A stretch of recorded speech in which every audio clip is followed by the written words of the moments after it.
Good evening. COVID cases have decreased in Queensland today with just over 6,100 new infections detected. Over 400 of these were recorded here in Cairns in the hinterland. Meanwhile, 10 more Queenslanders have passed away after contracting the virus. And COVID-related hospitalisations have also decreased, with 245 patients currently admitted. In other news, a woman has been arrested and charged after allegedly abusing her neighbours at a bungalow unit yesterday. Police say the 39-year-old woman went up to her neighbour's door and asked for cigarettes, but they refused. It's reported she then began banging on the door before pulling out a knife. The occupants in the unit called police, who arrived at the Kidstone Street address at 9:15. The woman was arrested and charged with 1 count each of going armed to cause fear and willful damage. She is set to appear in the Cairns Magistrates Court on April 4. Meanwhile, energy crews worked to restore power in Stratford this morning due to fallen power lines. Emergency services, including firefighters and police, were called to the scene on Hardwick Street. 375 homes were reportedly without power, which caused traffic delays for Cairns commuters. 31 in Cairns tomorrow and showers for Insal. I'm Makenna Baily. Have a good night.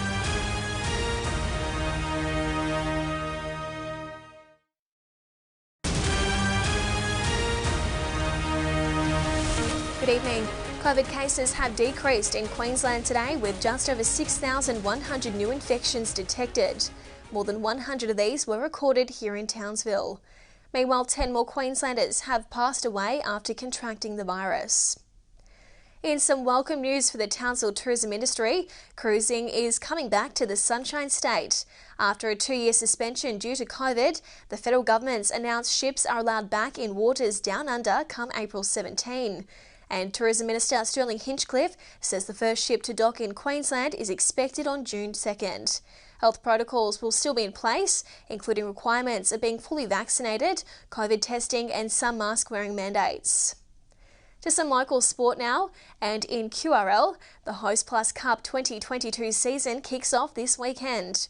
Round 1 will see our Townsville Blackhawks take on North Devils, with the boys said to be looking strong at training ahead of the clash.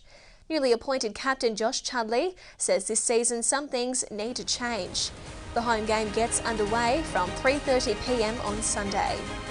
To tomorrow's weather, partly cloudy in Townsville reaching 33 degrees. Similar conditions for air and 32, while Im can expect a shower or two. I'm Makenna Baily. Have a good night and a lovely weekend.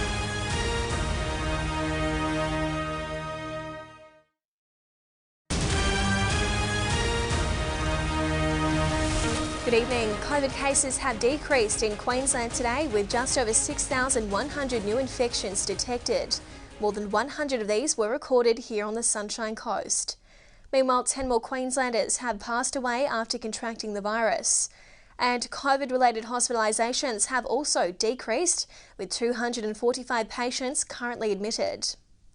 Meanwhile, in some welcome news for the Sunshine Coast tourism industry, cruising is coming back to Queensland. After a 2-year suspension due to COVID, the federal government's announced ships are allowed back in waters down under come April 17. And Tourism Minister Sterling Hinchcliffe says the first ship to dock in the Sunshine State is expected on June 2nd. Health protocols will still be in place, including requirements of being fully vaccinated, COVID testing and some mask wearing mandates. And taking a look at some local rugby league news now, and the 2022 Host Plus Cup season officially begins tomorrow. Our Sunshine Coast Falcons will be heading south to take on the Redcliffe Dolphins.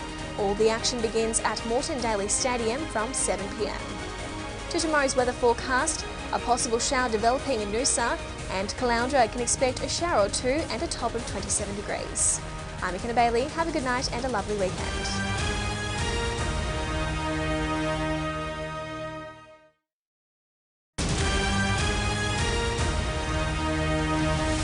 Good evening. COVID cases have decreased in Queensland today with just over 6,100 new infections detected. Over 100 of these were recorded here in central Queensland. Meanwhile, 10 more Queenslanders have passed away after contracting the virus. And COVID-related hospitalisations have also decreased, with 245 patients currently admitted. In other news, a local Central Queensland AFL player will be shaving her head to raise funds for the Leukaemia Foundation at Saturday's Glenmore Bulls vs Panthers pre-season match. Aria will be shaving her hair at Stenlake Park at 4:30 p.m. before the game gets underway at 6. The foundation has thanked Australians like Aria for braving the shave. To join in, visit the World's Greatest Shave website before Sunday. And Colour Me Capricorn is taking place in Kershaw Gardens this Sunday.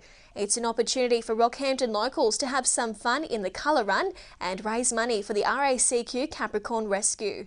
Spokesperson Gabrielle Holmes says she's expecting a big turnout. Registrations for the event close tomorrow. More information can be found on the council's website. To tomorrow's weather forecast, mostly sunny in Rockhampton, reaching a top of 32 degrees. Similar conditions for Gladstone and a sunny Saturday for Blackwater.